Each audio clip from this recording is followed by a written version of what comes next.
Hello students, इससे previous lecture में मैंने आपको कैपेसिटी ऑफ कैपेसिटर ये वाला टॉपिक करवाया था। इसमें ये पॉइंट्स हैं जो हमने डिस्कस किए थे। आप कैपेसिटर क्या है, कैपेसिटी क्या है, प्रिंसिपल ऑफ कैपेसिटर क्या है, electrostatic shielding, unit unit of capacity और कैपेसिटेंस एंड डायमेंशन, इन चीज़ों को लेकर के हमने डिस्कस किया था। ये जो लेक्चर है अभी, इसमें हम इसी सीरीज़ का अगला टॉपिक स्टार्ट करेंगे और वो जो टॉपिक है वो है capacity of A spherical conductor. Capacity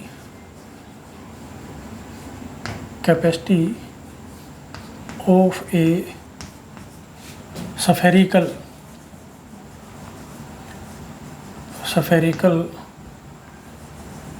conductor.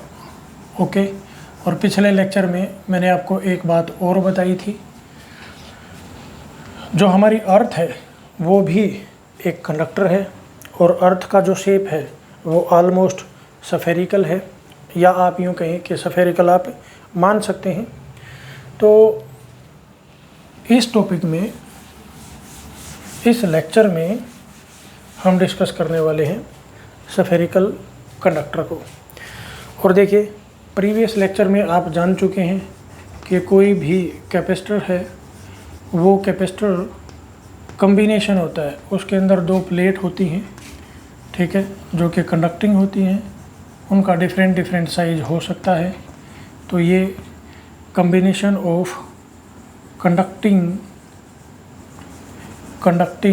Plates है which is used to store electric charge और इलेक्ट्रिक एनर्जी। यहाँ पर हम सिर्फ एक स्फेरिकल कंडक्टर की बात कर रहे हैं। तो यहाँ पे हमारे पास कॉम्बिनेशन नहीं है।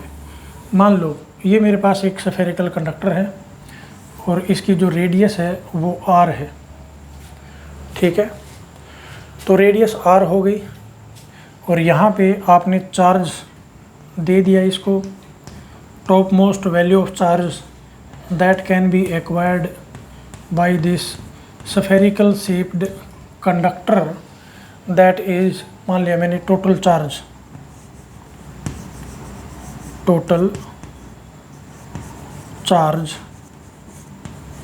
That is equal to Q। अब प्रीवियस लेक्चर में आपको ये भी बताया था कि अगर आप किसी कंडक्टर की चार्जिंग करते हैं, उसको चार्ज देते हैं, तो उसका पोटेंशियल इंक्रीज होता है, ठीक है। तो जब इसको टोटल चार्ज Q, इसको आपने इस पर डिपॉजिट किया है, स्टोर किया है, दिया है इसको, तो इसका पोटेंशियल भी बढ़ा होगा, ठीक है। तो जो पोटेंशियल है इसका, अभी मैं उसको भी नोट कर लेता हूँ। तो electric potential, this is V। अब आपने फार्मूला पढ़ा था Q एंड V। सबसे पहले इन दोनों का देखेंगे हम क्या रिलेशन होगा। आपको पता है, अगर किसी स्फेरिकल कंडक्टर के ऊपर आपने चार्ज डिपॉजिट किया है जो कि उसके आउटर सरफेस पे रिसाइड करता है। अब ये वाली बॉडी भी हमारी कंडक्टिंग है, तो इसको जितना भी चार्ज कहीं पे भी दिया होगा आपने, वो इसके आउटर सरफेस के ऊपर रिसाइड करेगा, ठीक है। That will be at a distance of r from the centre. तो टोटल चार्ज पता लग गया, टोटल इलेक्ट्रिक पोटेंशियल V है, तो जो पोटेंशियल होगा V, that will be equal to 1/4 pi epsilon naught divide into total charge divided by the distance, that is the radius of the spherical conductor. तो ये सारी वैल्यू यहाँ पे put कर दी। लेकिन हमने पिछले लेक्चर में जब कैपेसिटर स्टडी किया तो वहाँ पर आपने देखा, if I give dq amount of charge to a conductor, then its potential increases and there is linear variation of the charge and the potential. Okay, linear variation हो रहा है। तो यहाँ पे आपने साइन ऑफ प्रोपोर्शनलिटी को remove किया और एक कांस्टेंट यूज़ किया, और इस कांस्टेंट को ही आप कैपेसिटी बोलते हैं। फिर हमने इसको इंटीग्रेट कर लिया जैसा कि रिजल्ट वहाँ पे लिखा हुआ है। तो इंटीग्रेट किया आपने। इनिशियली स्फेरिकल कंडक्टर पे चार्ज 0 था, आपने इसको Q अमाउंट तक चार्ज कर दिया एंड 0 to V मान लेते हैं इसका पोटेंशियल इंक्रीज हो गया, तो हमारे पास आ गया Q that is equal to C into V। तो अब मुझे चाहिए कैपेसिटी, इसकी कैपेसिटी फाइंड आउट करनी है, तो इसी रिलेशन का यूज़ करेंगे। Capacity C this will be equal to the ratio of charge and potential. समझ पा रहे हो? तो इस रिलेशन का यूज़ करना है और ये पोटेंशियल वाला रिलेशन आपको यूज करना है। तो अगर यहाँ से मैं Q by V find out करता हूँ तो मेरे पास क्या आ जाएगा, C that is equal to Q divided by V। अब इस रिलेशन में देखो, इस V को डिनोमिनेटर में ले जाओ और इसका जो डिनोमिनेटर है उसको यहाँ पे ले आओ, तो हमारे पास हो गया Q by V that is equal to 4 pi epsilon naught into R। Okay, so कोई भी स्फेरिकल बॉडी है, कंडक्टर है, ठीक है, जिसके आउटर सरफेस के ऊपर चार्ज डिपॉजिट हो रखा है, उसका कैपेसिटेंस, उसकी कैपेसिटी आप इस फार्मूला का यूज़ करके निकाल सकते हो। ओके, तो अब हमने डिस्कस किया, शुरू में ही अर्थ का एग्जांपल लिया था और हमने कहा कि जो अर्थ है ना, अर्थ भी कंडक्टिंग होती है, ठीक है, हमारी बॉडी भी कंडक्टिंग है।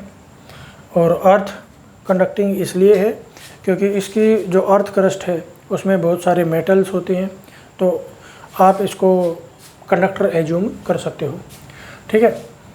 और मान लेते हैं जो अर्थ है, अर्थ की रेडियस कितनी है, R, and the radius of earth RE this is 6.4 into 10⁻⁶ metre.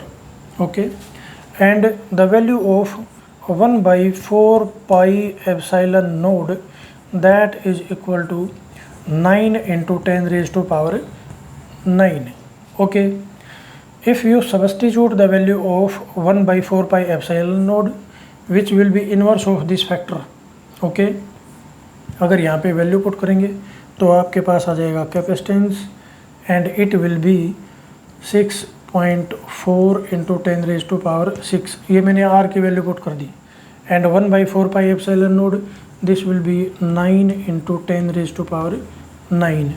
Okay, अब आप इसको सोल्व करेंगे तो आपके पास आ जाएगा, देखिए पावर को सोल्व कर लो पहले, तो पावर को सोल्व करेंगे हमारे पास आ गया 10⁻⁻3। ओके, और यहाँ पे इसको सोल्व करेंगे तो 6.4 divided by 9 it will give you 0.711। Okay, and then you have 10⁻⁻3। मैं इस डेसिमल को यहाँ पीछे एडजस्ट कर लेता हूँ and I will get capacity of earth CE this is equal to 711 into 10⁻। अब देखिए अगर डेसिमल पीछे ले जा रहे हैं तो उतने ही 10⁻⁻ पॉइंट्स हो जाएंगे, तो ये 3 पॉइंट लेके गए, 10⁻⁻3 यहाँ से आएगा और -3 पहले है, तो यहाँ पे हो गया 10⁻⁻6 और पीछे लिख दिया मैंने फैराड। तो इसको लिख सकते हैं यहाँ पे 711 micro farad this is the capacity of the earth. Okay, यानी कि 10 माइक्रो स्टैंड्स फॉर 10⁻⁻6। हमारी अर्थ की जो कैपेसिटी है ना, that is not equal to 1 farad. 1 farad से भी बहुत ज़्यादा कम है, ठीक है। तो यहाँ से आप समझ सकते हैं कि जो 1 फैराड है that is very large unit. Okay, so this is the end of lecture. यहाँ पे हमने देखा capacity of spherical conductor find out की। दिस इज़, मैं यहाँ पे ना स्फेरिकल कंडक्टर बोल रहा हूँ, स्फेरिकल कैपेसिटर नहीं बोल रहा, क्योंकि कैपेसिटर में पहले ही बताया मैंने आपको, कैपेसिटर के अंदर हमारे पास कम्बिनेशन ऑफ प्लेट्स होता है। ये हमारा एक single individual spherical conducting body है, ठीक है, और इसके आउटर सरफेस के ऊपर चार्ज है, तो इसकी कैपेसिटी आप इस तरीके से फाइंड आउट कर सकते हैं। Okay, thanks for watching the lecture. Stay tuned with me, share and subscribe, and follow me on YouTube by my name, and that is